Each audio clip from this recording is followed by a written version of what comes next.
Hello दोस्तों, enigma series के इस वीडियो में आपका स्वागत है। अभी मैं आपके सामने इंट्रोड्यूस करने जा रहा हूं एनिग्मा सी, जो सॉफ्टवेयर क्लोथ शॉप्स के अंदर में बड़ी इफ़ेक्टिवली आपके स्टॉक को मैनेज कर सकता है, आपके सेल्स को मैनेज कर सकता है और मल्टीपल काउंटर्स अगर आप चलाते हैं उसके ऊपर भी इसको मैनेज आपके टोटल शॉप के फंक्शंस को मैनेज कर सकता है। तो दोस्तों, यदि आपने हमारा सॉफ्टवेयर एनिग्मा सी परचेज़ किया है तो आपका एक डोमेन हम लोग क्रिएट करेंगे और आपके नाम दुकान के नाम से डोमेन होगा और उस डोमेन के ऊपर में आपका जो पेज आएगा वो अभी जैसे आपको दिख रहा है इस तरह से पेज आपका आ जाएगा। ये सिंपल है। तो दोस्तों, अगर कल को फ्यूचर में आप अगर अपने शॉप को ऑनलाइन ले जाने के लिए भी चाहते हैं तो आपका अगर डोमेन रहेगा तो वहाँ पर आपका ऑनलाइन प्रोडक्ट्स आपका सेल हो सकता है, ऑनलाइन आप डिस्प्ले कर सकते हैं, ऑर्डर ले सकते हैं। तो दोस्तों, अभी बिना टाइम वेस्ट किए हुए हम लोग आगे बढ़ते हैं और हम लोग लॉगिन करने की कोशिश करते हैं। तो दोस्तों, यहाँ पर एक लॉगिन बटन आपको मिलेगा, आप इसे क्लिक करेंगे। लॉगिन तो आपको यूज़र आईडी और पासवर्ड डालने के लिए कहा जाएगा। आपके हर यूज़र को जो आपके कैश पर काउंटर पर बैठेगा उसको अलग अलग यूज़र आईडी पासवर्ड दिया जाएगा। आप यहाँ पर लॉगिन करते हैं। अब देखो, यहाँ पर ये आपका यूज़र है जिसने लॉगिन कर लिया और आपके पास सारे ऑप्शंस आ जाते हैं आपके दुकान के। तो दोस्तों, पहला चीज़ हमारे लिए बहुत इंपॉर्टेंट होगा, जब फर्स्ट टाइम हम अपने दुकान के अंदर इस सॉफ्टवेयर को लगाते हैं तो हमें ये देखना पड़ेगा कि क्या हमारे पास में सारी कैटेगरीज बनी हुई हैं कि नहीं है। देखो, अभी हम लिस्ट कर रहे हैं कैटेगरीज। ये हमारे जैसे फॉर एग्जांपल हम लोग बेचते हैं bedsheet, sari, towel, hosiery item, dhoti and all this things, shooting, shirting, थान के कपड़े बेचते हैं। तो यहाँ पर हमने कैटेगरीज ऐड कर दिया। अगली चीज़ जो इम्पॉर्टेंट होगी, हम कौन कौन से कंपनी का माल बेचते हैं, तो कंपनी लिस्ट में हम देखते हैं। हम बेचते हैं रेमंड, सियाराम, अरविंद वगैरह। तो आप अगर जो भी है नई भी चीज़ आपको ऐड कर सकते हो। सो ये सिंपल तरीके से आप इसको ऐड कर लेंगे। ये दो चीज़ें हमारे लिए बहुत इंपॉर्टेंट होंगी। थर्ड थिंग इज़, जब हम कोई भी चीज़ को बेचते हैं तो या तो मीटर में बेचेंगे या हम पीस में बेचेंगे। तो वो ऑलरेडी बिल्ट इन इसके अंदर में है। तो हमने यहाँ पर ये पहले हमने क्रिएट कर दिया। अगला चीज़ हमें करना होगा कि पहले अपने शेल्फ के अंदर में जो माल पड़ा हुआ है, पुराना माल पड़ा हुआ है, उसको हमें अपने सिस्टम के अंदर में लाना होगा। अब हम उसको कैसे करेंगे उस चीज़ को हम लोग देखते हैं। तो हम प्रोडक्ट मैनेजमेंट के अंदर में जाएंगे और यहाँ आइटम लिस्ट मास्टर के अंदर में, आइटम मास्टर लिस्ट के अंदर में हम लोग देखते हैं। तो दोस्तों, यहाँ पर अभी एक एंट्री यहाँ पर डाली हुई है, रेमंड शूटिंग 1020। मान लो कि हम उसको 1020 के नाम से जानते हैं और इसका नाम रेमंड है, ठीक है। तो हम देखते हैं कि हमारे शेल्फ के अंदर में कोई एक ऐसा आइटम पड़ा हुआ है जो हमें ये करना। मान लो साड़ी पड़ी हुई है, संगीता की साड़ी पड़ी हुई है। तो हम क्या करेंगे, हम देखेंगे पहले, मान लो कि हमारे पास वो कंपनी इसमें ऐड की हुई है कि नहीं की हुई है। नहीं की हुई है, हम यहाँ ऐड करते हैं। कंपनी का नाम है संगीता, ठीक है, हमने ऐड कर दिया यहाँ पर। तो ये हमारा ऐड हो गया। अब देखो, यहाँ पर कंपनीज लिस्ट में हमारे को संगीता आ गया, ठीक है। अब हमें करना क्या है कि नया आइटम हमें क्रिएट करना है। आइटम मास्टर लिस्ट में जाते हैं, ऐड न्यू करते हैं और यहाँ पर हमें ये जो जगह हमें दिया गया है वो हमें बारकोड के लिए दिया गया है। तो इन केस अगर हमारे पास जिस प्रोडक्ट के ऊपर में बारकोड होगा तो वो as a item code act करेगा। अगर बारकोड नहीं है, कोई दिक्कत नहीं है, घबराने की जरूरत नहीं है। हम अपने हिसाब से बारकोड के इक्विवेलेंट चीज़ बना सकते हैं। जैसे मान लो कि संगीता की साड़ी होती है, SANGEETA, और साड़ी का मॉडल नंबर है 9006 है, ठीक। तो हमने बना दिया। अब हम 906 बोलते हैं तो हमें समझ में आता है संगीता की साड़ी है। तो हम यहाँ पे इंटर मारते हैं। जैसे हमने इंटर मारा तो पूछ रहा है नाम बताओ इसका।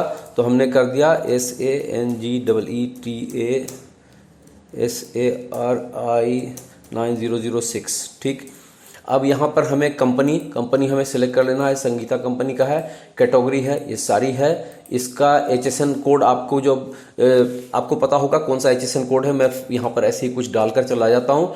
GST 5% होगा। इस साड़ी का MRP जो है वो मान लो 800 रुपये है और ये पीस में बिकता है, ठीक है। यहाँ लेंथ है और पीस है और कलर इसका मान लो कि प्रिंटेड साड़ी है। आपको नहीं पता है कि इसका रंग एक नहीं है, इसका प्रिंटेड आप कर दो। साइज 1 करोगे, 1 यूनिट एक बार में बिकता है। ठीक है, तो आप यहाँ सबमिट करोगे। सो व्हाट इज यहाँ पर हो रहा है, आर यू श्योर, यस हमने कर दिया। अब यहाँ पर ये आपके प्रोडक्ट के अंदर में बन गया, आइटम मास्टर लिस्ट के अंदर में देखेंगे तो संगीता नाम का ये बन गया। लेकिन अभी दोस्तों यहाँ पर हम देख रहे हैं इन हैंड हमारे पास 0 है, तो हमारे जो शेल्फ के अंदर में जो माल पड़ा हुआ है उसका जो है हम देखते हैं कि कितने पीस पड़े हुए हैं। तो हम यहाँ पर आते हैं, अब यहाँ पर हम आएंगे, यहाँ शो में आएंगे तो शो में दिखता है, ठीक है, यहाँ पर ऐड बैच करते हैं यहाँ पर, क्योंकि हमारे पास कोई बैच नहीं पड़ा हुआ है। तो हमारे ओल्ड जो माल है हमारे पास, मान लो 5 पीस पड़ी हुई है, तो हमने यह कर दिया ऐड बैच कर दिया। बाई रेट इसका कितना था, मोटा अभी तो याद भी नहीं होगा हमें, मान लो कि हमारा बाई रेट 530 रुपये का था, ठीक है, और एमआरपी आज डेट में 800 रुपये का बिकता है, और मेरे पास शेल्फ के अंदर में 6 पीस पड़ा हुआ है। तो हमने यहाँ पर डाल दिया और हमने ऐड आइटम कर दिया। तो हमने किया तो ये हमारा ऐड हो गया। तो अब हम देखते हैं आइटम मास्टर लिस्ट के अंदर फिर से जाते हैं, देखते हैं, देखो हाथ में मेरे पास 6 पीस इसका है, ठीक है। तो अभी हम अपने प्रोडक्ट का वैल्यूएशन देखना चाहते हैं, स्टॉक के अंदर आते हैं, स्टॉक वैल्यू हम देखना चाहते हैं। आज डेट में 6 पीस ये पड़े हुए हैं और 22.8 मीटर हमारे पास पड़ा हुआ है, रेमंड का शूटिंग पड़ा हुआ है। तो आज की डेट में 22,500 22,584 रुपीज़ का हमारे पास स्टॉक पड़ा हुआ है, हमें एमआरपी के हिसाब से, ठीक है। यहाँ पर हमारी कैटेगरी है, हम कैटेगरी में जा करके हम सर्च कर सकते हैं। साड़ी कैटेगरी में हम जाएंगे, एक आ जाएगा, यहाँ पर ऑल आता है तो उसमें सारे हमारे कपड़े आ जाएंगे। अब हम देखते हैं कि इसको सेल कैसे कर सकते हैं। तो हम सिंपली आते हैं, सेल के अंदर में आते हैं, सेल को क्लिक करते हैं और यहाँ पर आप देखो, यहाँ पर आप सिंपली डाउन एरो प्रेस करो, या आपका अगर बारकोड की मशीन लगी हुई रहती है, अगर बारकोड बनाया रहता है तो आप उसको स्कैन कर सकते हो। यहाँ पर सिंपली आप देखो, यहाँ पर आ रही है संगीता साड़ी, मैंने सेलेक्ट कर लिया, इंटर मारते हैं, देखो आगे आ गया, इसका पीस में बिकता है और इसका बैच है 6 पीस यहाँ पर है। आप 1 पीस बेचना चाहते हो, 800 रुपये एमआरपी है, आप डिस्काउंट में मान लो 10% देना चाहते हो तो ये 720 रुपये का हो गया। आप इसे चेकआउट करेंगे। अब चेकआउट करने के बाद आपको यहाँ पर क्या करना है, कैश में पेमेंट आप ले रहे हो, 720 रुपीज़ कैश में ले रहे हो। आप कस्टमर का नाम डालोगे,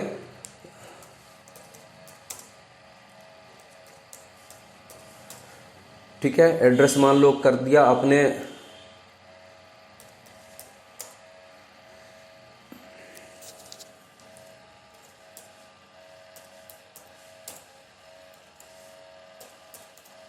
ठीक है, हमने डाल दिया, हम सबमिट कर रहे हैं। अब ये पूछता है कि ये आप इनवॉइस बनाना चाहते हैं 720 रुपये, आपने यस करना है, आपने कर दिया और आपका ये इनवॉइस यहाँ पर जनरेट हो जाता है। आप यहाँ पर देखो, ये आपका इनवॉइस जनरेट हो गया।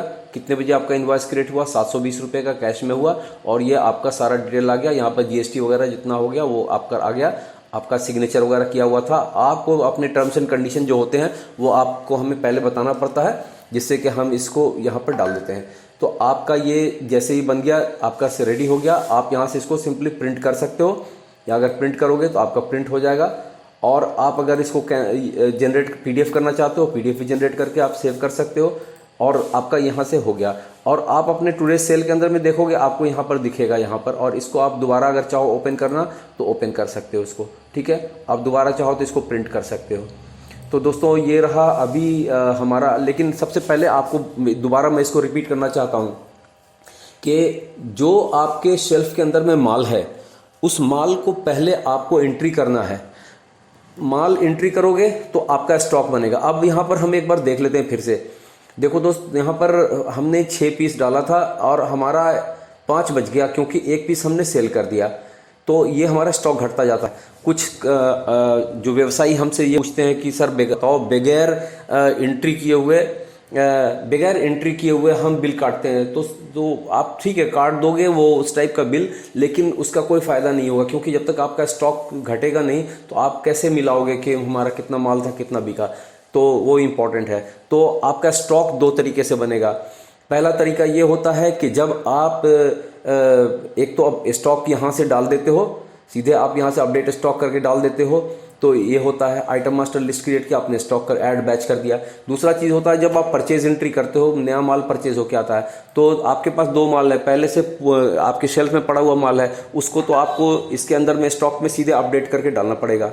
और आप धीरे धीरे कुछ पीरियड में ये होगा कि कुछ दिनों के बाद आपके साथ ये होगा कि नए माल जितने आपके पहुंचने लगेंगे वो आप परचेज एंट्री करोगे। आपको अगले वीडियो में मैं बताऊंगा परचेज एंट्री करके आपके स्टॉक को कैसे मॉडिफाई करना है, कैसे आपके स्टॉक में वो ऐड होगा।